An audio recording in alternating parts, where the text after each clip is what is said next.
வணக்கம் அக்கா. அதாவது பார்த்தீங்கன்னா வீட்டில் உள்ளவங்க சமையலை சாப்பிட்டு நாக்கு செத்து போயிடுச்சு.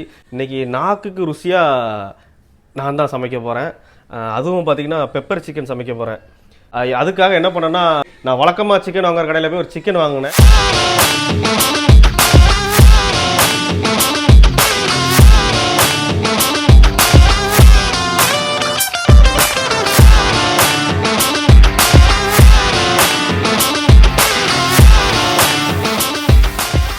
பெப்பர் சிக்கன் சமைக்கிறதுக்குன்னு சில முறைகள்லாம் இருக்குது. அதெல்லாம் நான் என்னங்கிறது இந்த வீடியோவில் நீங்கள் ஃபாலோ பண்ணி பாருங்கள், உங்களுக்கு கண்டிப்பாக தெரியும். இந்த வீடியோ பிடிச்சிருச்சுன்னா கண்டிப்பாக லைக் பண்ணுங்கள். இந்த சமையலை நீங்கள் வீட்டில் தயவு செஞ்சு ட்ரை பண்ணாதீங்க. இப்போதைக்கு சமையல் முடிஞ்சதுக்கப்புறம் எப்படி இருக்குன்னு ரிசல்ட் பார்த்துட்டு ட்ரை பண்ணுங்கள். ஏன்னா எல்லாருமே சூனா பணம் ஆயிட முடியுமாடா? ஏதாவது குளக்குத்த நமக்கு ஆயிடக்கூடாது இல்லை.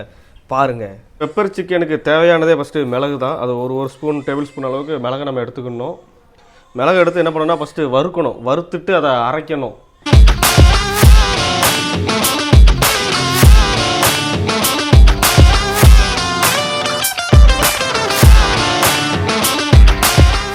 ஏற்கனவே நேரம் வேஸ்ட் ஆகிடக்கூடாதுன்றதுக்காண்டி வெங்காயம் உரிச்சிட்டேன், தக்காளி வெட்டிட்டேன், பச்சை மிளகா, கருவேப்பிலை, மல்லி இலை, அப்புறம் கொத்தமல்லி இதெல்லாம் வச்சுட்டேன். இஞ்சி பூண்டு பேஸ்ட் கூட நான் ஏற்கனவே அரைச்சி வச்சுட்டேன். முத பெப்பர் சிக்கன் வைக்க போகிறதுனால கடவுள் நல்லா வேண்டிக்குவோம். கடவுளை இதை சாப்பிட்றவங்களுக்கு கண்டிப்பாக எதுவும் ஆகக்கூடாது. அடுப்பை பற்ற வச்சு சட்டியை காய வச்சாச்சு. சட்டி காஞ்ச உடனே அதில் தேவையான அளவுக்கு எண்ணெய் ஊற்றணும். அப்புறம் அரைச்சி வச்சுருக்கிற இஞ்சி பூண்டு பேஸ்ட்டு போட்டுடணும். அப்புறம் வெங்காயம் தக்காளிலாம் போட்டு நல்லா வதக்கணும். இஞ்சி பூண்டு பேஸ்ட்டோட மெரிஜா வர மாதிரி.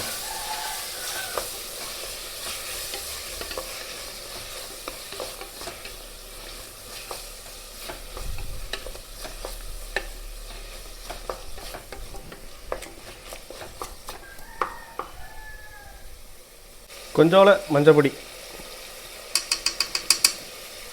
போட்டு நல்லா லேசாக ஒரு கிட்டு கட்டிட்டு, கரம் மசாலா பொடி குத்துமதிப்பாக ஒரு அளவுக்கு போட்டிருக்கேன். எப்படின்னு தெரில, சாப்பிடும்போது தான் தெரியும்.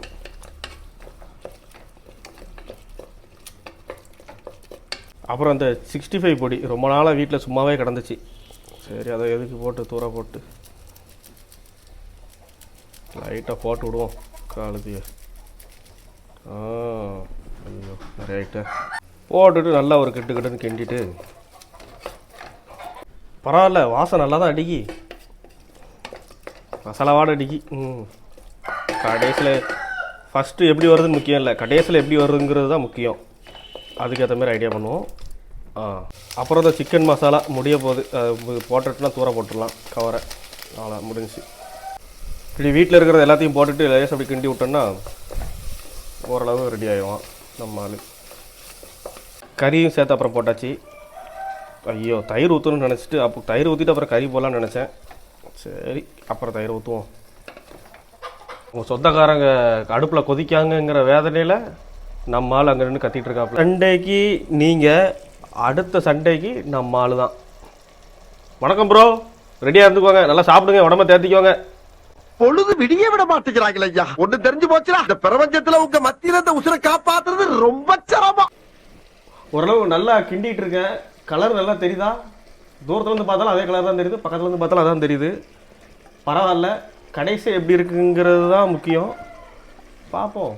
அப்போ லேசாக மசாலாவோட அடிச்சது, இப்போ அதுவும் இல்லை, ஒரு மாதிரி வாடடிக்கு. தயிர் ஊற்றிட்டு கறி போகலான்னு நினச்சேன். இப்போ 3 கெட்டு போல் தயிர். இப்போ கறி போட்டாச்சு இல்லை, தயிர் இப்போ ஊற்றுவோம், என்ன தான் ஆகுது பார்த்துருவோம். ஆமாம், பார்த்தீங்கன்னா ஒரு முக்கியமானதை மறந்துட்டேன். என்னென்னா உப்பு அப்படியே போட்டிருக்கணும். சரி, அதுக்கு போட்டு விடுவோம். 10 ரூபா பாக்கெட் தயிர் இருக்குது. தயிர் எந்த அளவுக்கு போடணுன்னு தெரில. சரி, போட்டு விடுவோம். 1/2 பாக்கெட் போடுவோம். மிச்சம் எடுத்துருந்தேன்னா குழம்பு சேரலன்னா மிச்ச பாக்கெட்டை வெறும் சோறு ஊற்றி சாப்பிட்டுக்கலாம். தயிர் ஊற்றுன்னு ஒரு மாதிரி புளிச்ச வாடை அடிக்கி. அவசரத்துக்கு தப்பு இல்லை, புளிச்ச வாடை அடிக்கி. மீன் மசாலாவை போட்டு பார்ப்போம். லைட்டாக போட்டிருக்கேன், பார்ப்போம். டேஸ்ட்டு நல்லா இருந்துச்சு, நல்லது தானே. இந்த பிரச்சனையை ஈடு செய்கிறதுக்கு கொஞ்சோல மல்லிப்பொடி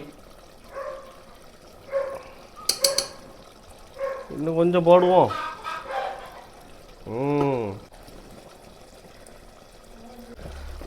வந்துட்டியா வீடியோ எடுக்க பற்றியா? நீ வீடியோ எடுக்க நீ இல்லாமல் ரொம்ப கஷ்டப்பட்டேன்.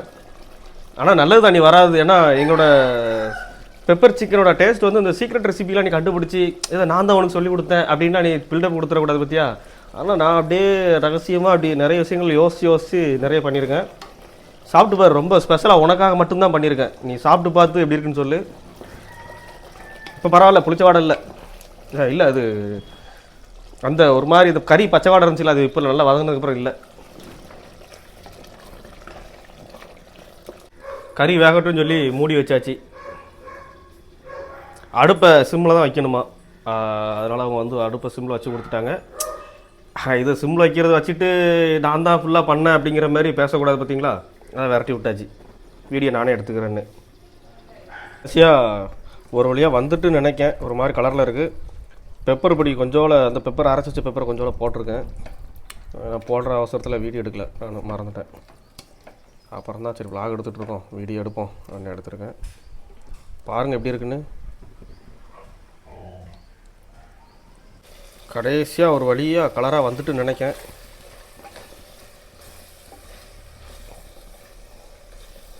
நீ டெக்கரேஷன் போட்டுற வேண்டியதான், மல்லியாலையை போட்டு டெக்கரேஷனை பண்ணி விட்ருவோம். நிறை குறைகள் எல்லாம் மன்னிச்சுடு ஆண்டவா. ரைட், போட்டு ஒரு கண்டு அடுப்பு ஆஃப் பண்ணியாச்சு, அவ்வளோதான். சாப்பிட்டு பாரு, சிக்கன் எடுத்து சாப்பிடு. ஈஸியாக ஒரு வழியாக பெப்பர் சிக்கன் வந்துட்டு சாம்பாரும் இருக்குது. பெப்பர் சிக்கன் எப்படி இருக்குன்னு பாருங்கள். பீஸ் நல்லா பெருசாக போட்டிருக்காங்க. ஐய் வாடா.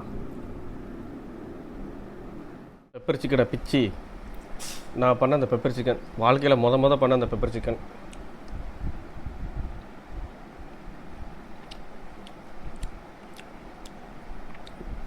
நீங்களும் இந்த மாதிரி வீட்டில் ட்ரை பண்ணி பாருங்கள்.